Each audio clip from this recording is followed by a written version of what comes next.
नमस्कार. पुणे महानगरपालिकेच्या निवडणुकीसाठीची नवीन अपडेट समोर येत आहे. खराडी आणि वाघोली हे जे दोन गाव होते, या दोन गावाची स्वतंत्र प्रभाग रचना होईल आणि एक एक प्रभाग हा एका एका गावाचा होईल असं बोललं जात होतं. मात्र जी सध्या माहिती येते ती माहिती अशी आहे की खराडी आणि वाघोली या दोन गावांना एकत्रित दोन प्रभागामध्ये विभागलं गेलेलं आहे आणि त्याची मध्ये जी सीमारेषा आहे ते पुणे नगर रोड असा करण्यात आलेला आहे.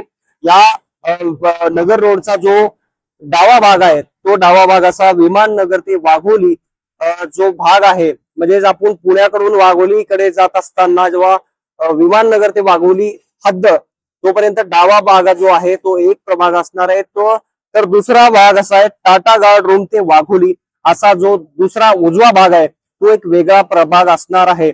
अनेकांना वाटलं होतं की दोन गावांची दोन स्वतंत्र प्रभाग रचना असेल, मात्र असं जी काही माहिती समोर येते त्यानुसार असं झालेलं दिसत नाही आणि दोन गावांची मिळून ही प्रभाग रचना केल्याचं दिसतंय. त्यामुळे शिरूरचे आमदार असतील आणि वडगाव शेरीचे जे काही विद्यमान शरद पवारांच्या राष्ट्रवादीचे आमदार आहेत, बापूसाहेब पठारे आणि अजित दादांच्या राष्ट्रवादीचे आमदार ज्ञानेश्वर कटके, हे या निवडणुकीच्या अनुषंगाने समोरासमोर येण्याचं चित्र सध्या आपल्याला पाहायला मिळू शकतं.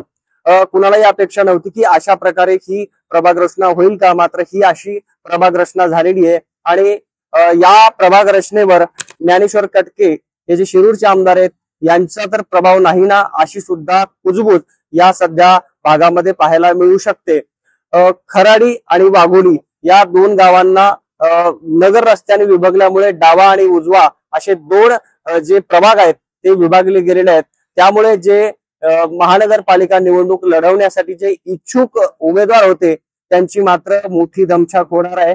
आपल्याला कल्पना असेल की ज्या परिसरामध्ये आपल्याला ज्या प्रभागामध्ये आपल्याला नगरसेवक व्हायचंय त्या प्रभागावर त्या इच्छुकांची आणि जी माजी नगरसेवक आहेत त्यांची एक पकड असते, ते त्यासाठी काम करत असतात, तयारी करत असतात. मात्र ही अशी प्रभाग रचना झाल्यामुळे वाघोली गाव आणि खराडी या दोन गावामध्ये प्रचार करावा लागणार आहे आणि तितका जनसंपर्क दांडगा ज्यांचा असेल त्यांनाच या प्रभाग रचनेचा फायदा होईल असंही बोललं जात आहे.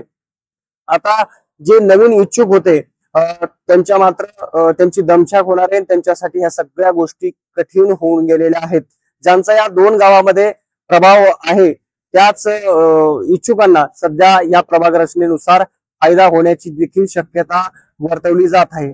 या दोनही प्रभागामध्ये जवळपास 70 ते 80 हजार मतदार असणार आहे आणि त्यामध्ये खराडी गावातील 40 ते 45 हजार मतदान असेल, तर वाघोली मधील तेवढंच मतदान आहे.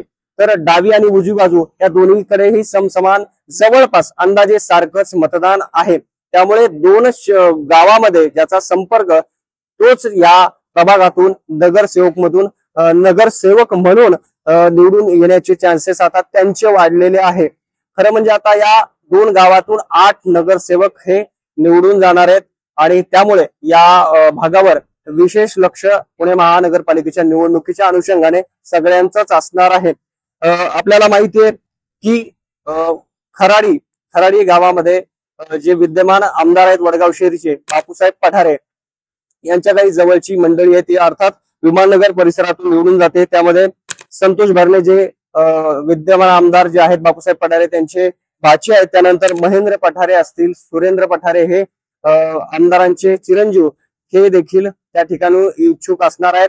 तर दुसऱ्या बाजूला ज्ञानेश्वर कटके जे अजितदादांचे आमदार आहेत त्यांची ही दमछाक या निवडणुकीच्या अनुषंगाने होणार आहे आणि त्यांना सुद्धा जे परिपक्व आणि ज्यांचा संपर्क दांडगा आहे त्याच लोकांना या आगामी निवडणुकीमध्ये संधी द्यावी लागणार आहे.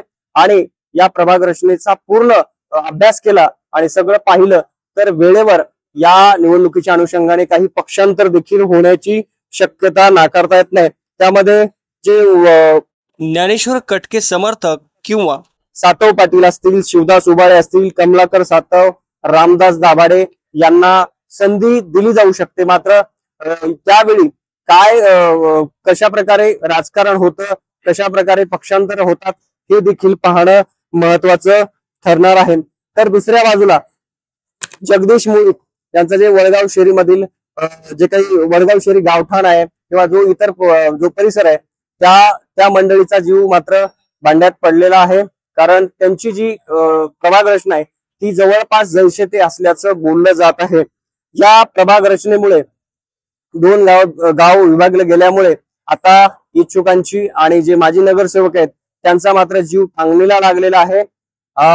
आगामी आता जी महापालिका निवडणूक आहे, पुणे महानगरपालिका निवडणूक, यामध्ये जो काही प्रभाग आहेत ते पुणे शहरातील कशा प्रकारे केल्या गेलेल्या आहेत, त्यामध्ये कशा कशा सीमारेषा आखल्या गेलेल्या आहेत हे देखील पाहणं महत्वाचं ठरणार आहे. मात्र खराडी असेल आणि वाघोली असेल या दोन गावांची प्रमुख सीमारेषा ही पुणे नगर रोड झालेला आहे आणि त्यामुळे आता या परिसरातील आणि या दोन प्रभागातील निवडणूक कशी होते याकडे संपूर्ण पुणेकरांचं लक्ष मात्र लागलेलं आहे. तुम्हाला काय वाटतं? ही जी काही समोर माहिती येते आणि जी काही प्रभाग रचना पडली याचा फायदा कुणाला होईल आणि कुणाला फटका बसेल हे तुम्ही कमेंट बॉक्स मध्ये सांगायला विसरू नका. सोशल मीडियाच्या भाऊ गर्दीत विश्वासार्हतेने चकाकणारे नाव म्हणजे लेट्सअप मराठी. सगळ्यांना, सगळ्या नागरिकांना ती स्पीच, ती लेट्सअप वरील मुलाखती म्हणजे विचारांचा खजिना. त्यानंतरच्या निवडणुकीमध्ये मला सोडून गेले. बातम्या केवळ वस्तुस्थिती सांगणाऱ्या, न प्रोपोगंडा, फक्त जनतेचा अजेंडा. क्योंकि आने वाला कल जाने वाला है, जाने वाला कल आने वाला है. राजकारण, मनोरंजन असो की क्रीडा क्षेत्र, महाराष्ट्राची स्पंदने संवेदनशीलतेने टिपणारे माध्यम म्हणजे लेट्सअप मराठी. जगासोबत एक पाऊल पुढे राहण्यासाठी लेट्सअपचे ॲप, सोशल मीडिया आणि वेबसाईट सोबत कनेक्टेड रहा.